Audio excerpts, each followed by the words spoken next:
humans. But it's a really significant thought that when God decides to share his attribute of freedom with beings, in this world, humans, and in the supernatural world, when God makes that decision, he has decided that he is not going to either make robots or turn them into robots. They have the capacity for failure. They have the capacity for rebellion. God knows this. He's not surprised when it happens. This is the basis of what theologians and philosophical theologians will call the free will defense, the free will theodicy, the explanation for evil. It's a view that derives from and arises from the text because of imaging. This is what I want you to see. You cannot rightly be called an imager of God if you do not have this attribute. Because God is not without that attribute. God is not a robot. It's cheating theologically to say, well, God shared all his other attributes like intelligence and creativity and emotions, but he didn't share this one. We don't have free will. But the other ones, yeah. Well, you cheat. On what basis are you going to withhold this one and accept all the other ones? Because that's what, some creedal statement says in the 16th century. Well, good for you, okay? On what biblical basis are you going to withhold that? Are you going to say, all the other ones count except for this one? Because if that one gets on the table, then we have an explanation for evil that doesn't involve God forcing sin, predestinating sin, or even needing sin.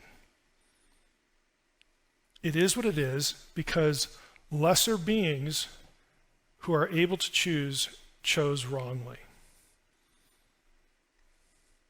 And I know, that's not comforting on one level because, well, why doesn't God step in there and stop everything? Well, he could, but he'd have to eliminate everybody, and that would be like admitting it's a bad idea. Well, nobody's going to be around to criticize God. Why doesn't he just wipe us?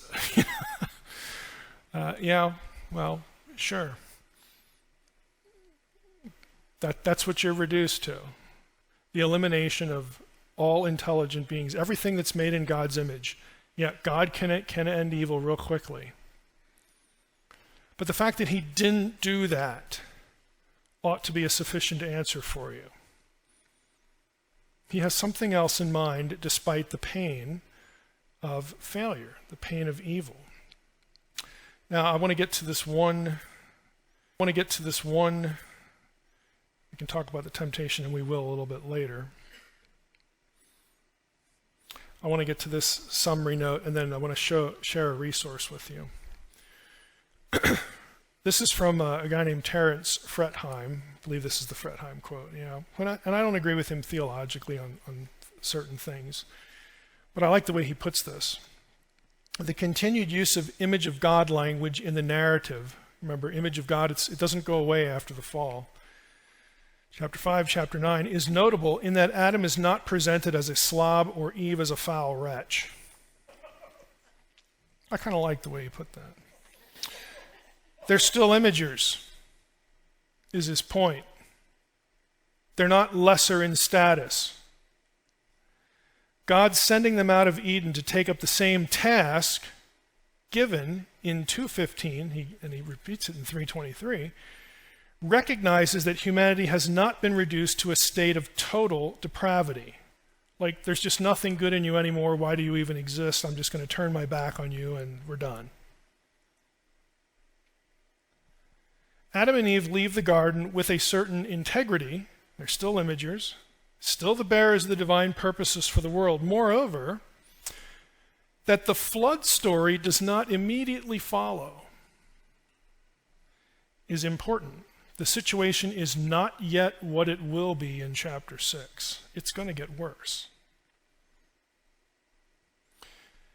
Rather, the creator of the universe takes on human form, goes for a walk among the creatures, That's Genesis 3:8, by the way. And personally engages them. This is no naive theology. God comes to the man and the woman in their sin. God does not leave them or walk elsewhere. I think that's really well said.